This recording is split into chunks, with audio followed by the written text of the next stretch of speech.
Cosmo.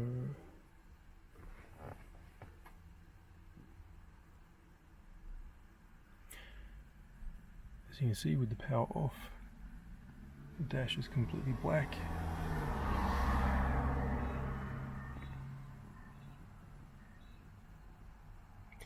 That's the center console touch screen.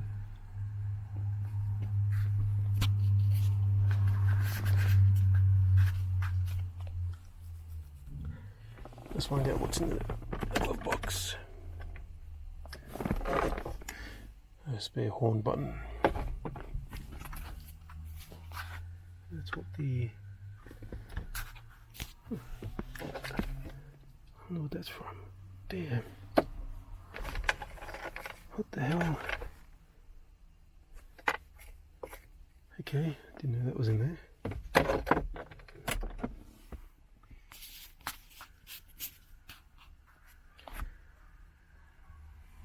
Passenger footwell with the original emergency flare and the original very plush carpets.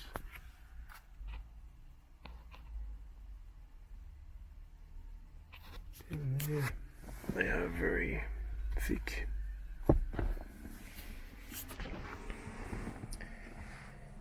And the gear stick, ashtray, seat controls. This section here is for the driver's side, and then there's a little ridge there, and this is for the passenger. Cigarette lighter, and that's what the passenger seat looks like.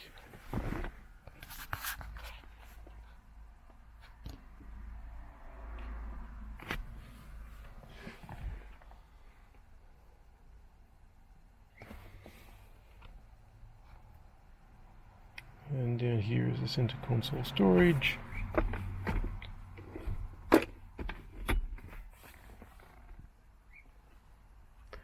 And there are the back seats.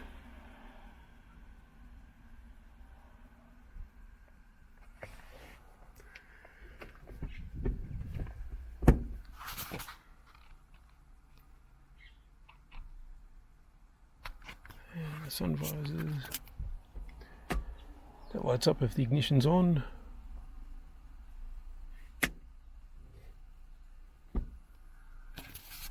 Stone lights, and here the driver has a map holder or ticket holder there.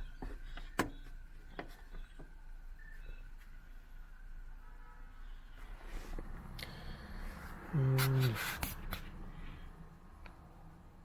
this is what the door cars look like.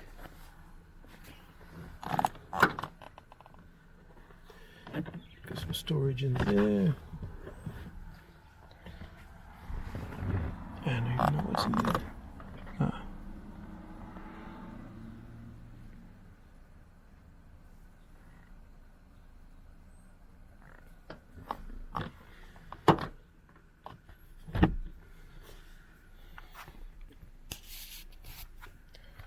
And then the steering wheel, of course. Aircon controls, demister, so that's outside air, recirculated air. Radio controls, which don't work because I have replaced the original cassette player that was here. It's in a cupboard inside. This bit here is cruise control. You have to actually turn the cruise control circuit on first.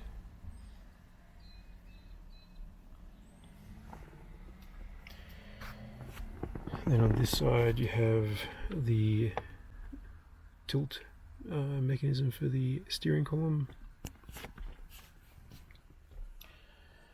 and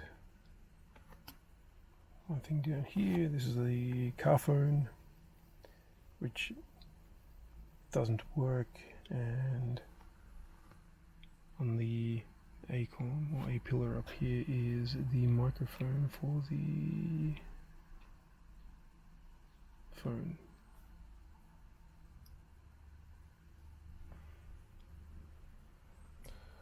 Okay,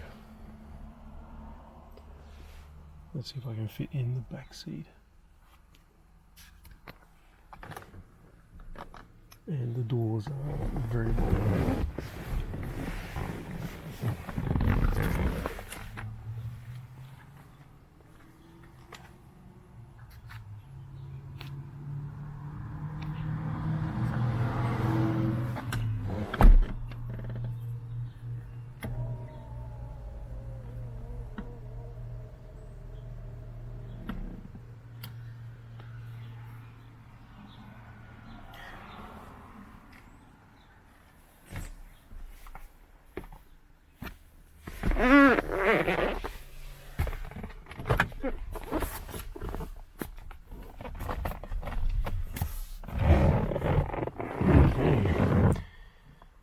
Here I am in the back seat.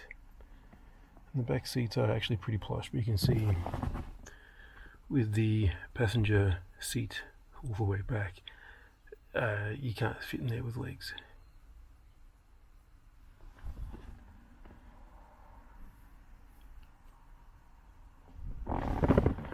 And behind is the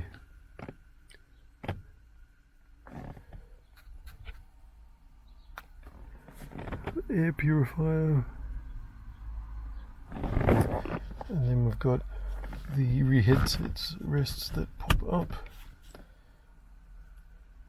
because you have passengers in the back here, and that just pops down.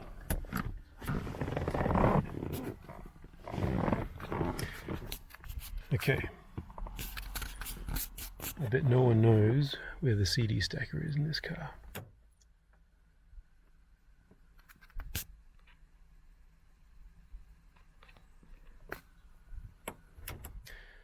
A hook for your business suit, because obviously you're a businessman if you drive one of these around every day. The backs of the seats do not have any pockets.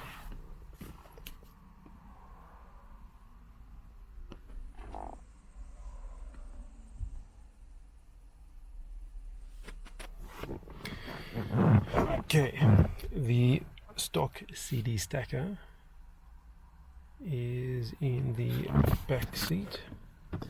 There's a little compartment here, and it is really hard to get to.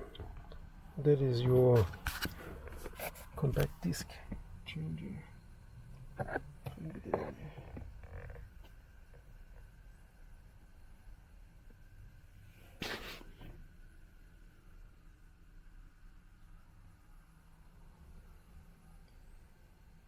So that's where the CDs are.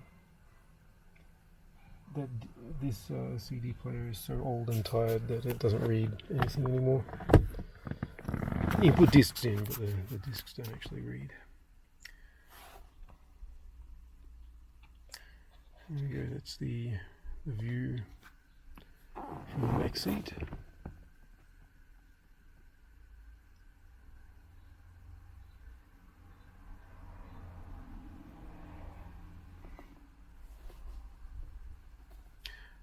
And yeah, this is the ECCS version, so it's the luxury version.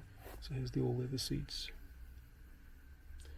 almost all leather interior, stock two-tone interior, which is interesting in that wraparound dash.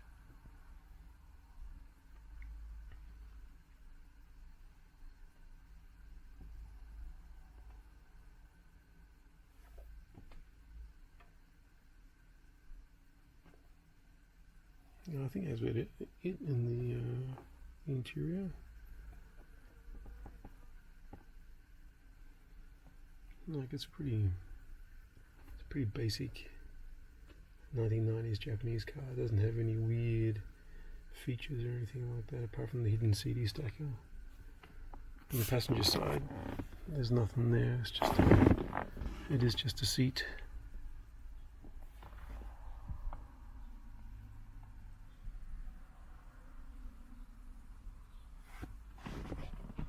The headliner is just a regular headliner.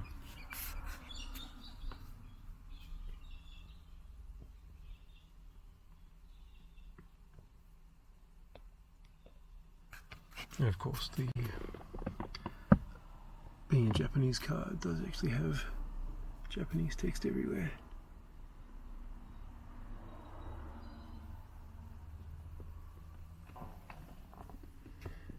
And the navigation screen is also in Japanese.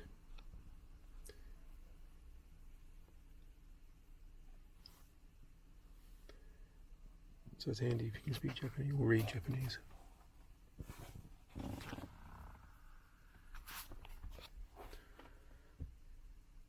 So there you have it. The interior of the Eunos Cosmo, made by Mazda.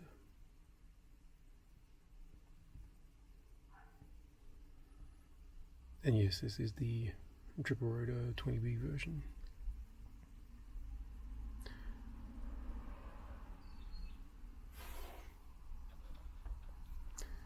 Alright, let's start her up and we'll have a look at the navigation screen.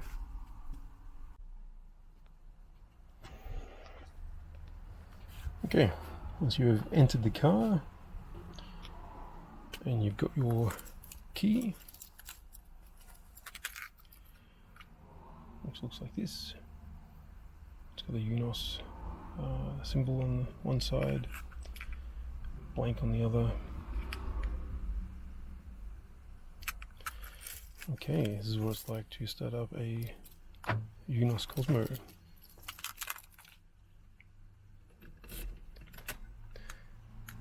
So power on, and that's what the dash looks like. And you'll notice that the speedo, which is here, and the tacho is broken. That broke like a week ago. That should light up as well, which is very annoying.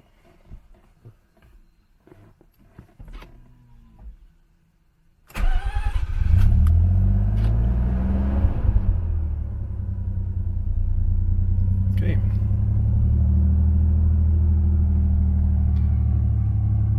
As you can see, I was actually driving early today. It's all warmed up. My Cosmo has done 107,000 kilometers.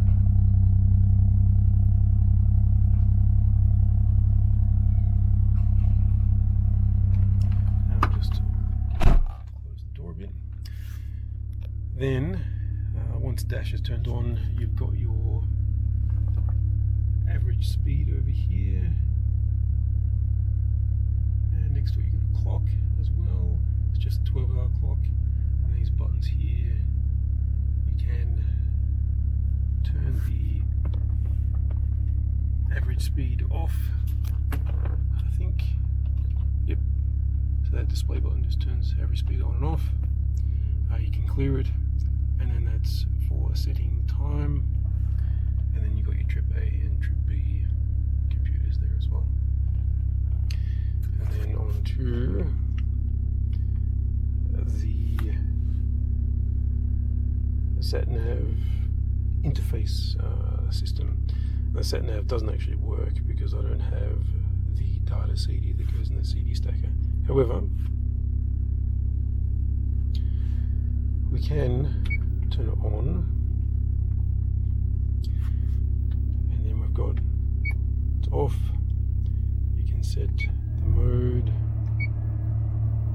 As you can see here, it changes where it's going to. That's the fan strength. And you can circulate, turn AC off or on. Turn that off. Telephone gives me a error message. I've got no idea what that one is. It's TI. It says turn the ignition off and on again. GPSS. It's a pretty cool little graphic there, but then it says insert the CD, which I don't have. The TV button, it says turn the ignition off and on again. Radio, same again. The CD should actually work, but it doesn't, and of course the tape isn't there anymore anyway. And this volume control won't do anything. And then you can turn brightness up and down. So really the only screen that's currently useful is the aircon screen. And then you can select how much airflow between each section.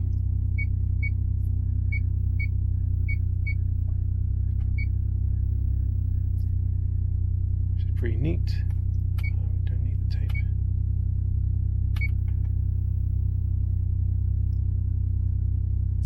And then display turns display off.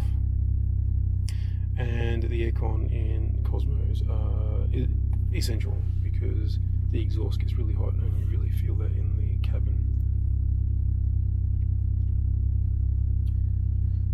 Alright, I think that's pretty much it for a tour of the Cosmo interior.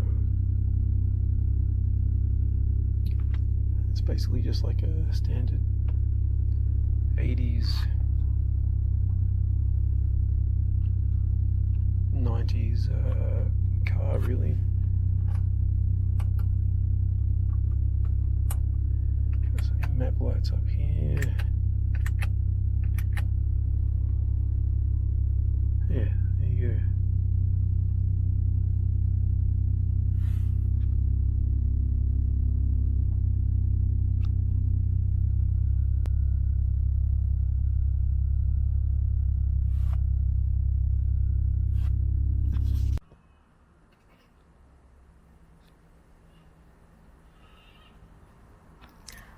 Okay, and how do you open the boot of a Eunos Cosmo?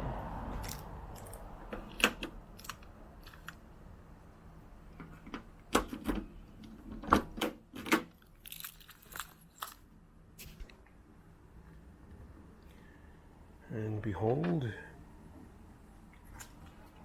the boot of a Eunos Cosmo, which is not very big.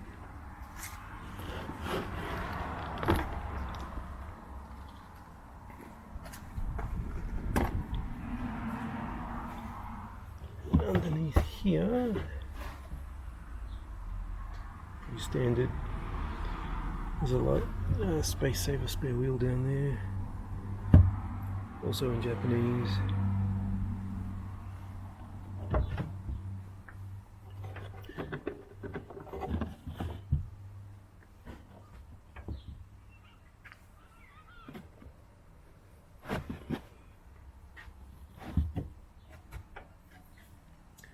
Yeah, so let me see. Okay, this is the back. The fuel tank's right there. That's why there's not much boot space.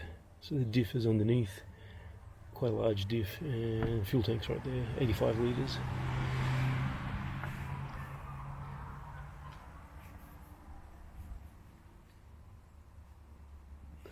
And the fuel filler is right here.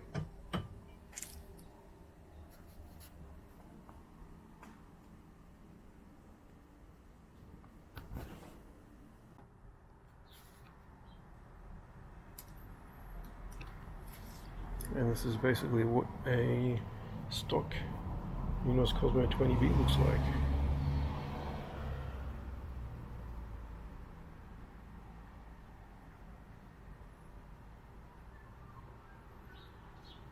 It's almost stock.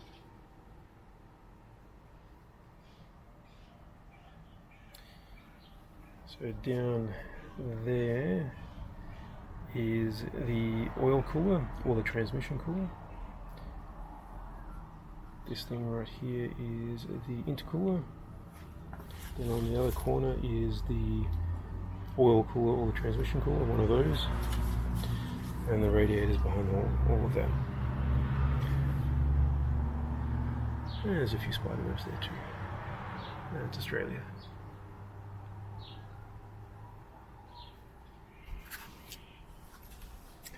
Of course, 2 spark plugs per rotor, so you got 6.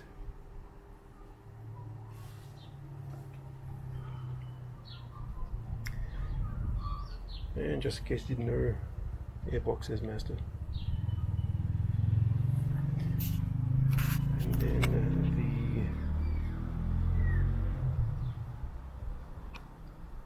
the little compliance tab here.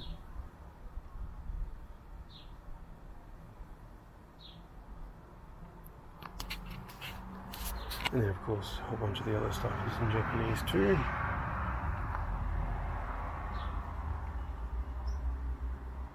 I'm sure that stuff's all very important.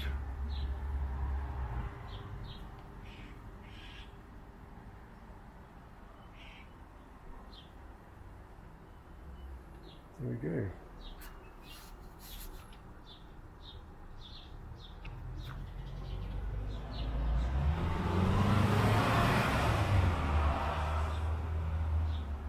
Of course, these things are going to the intercooler.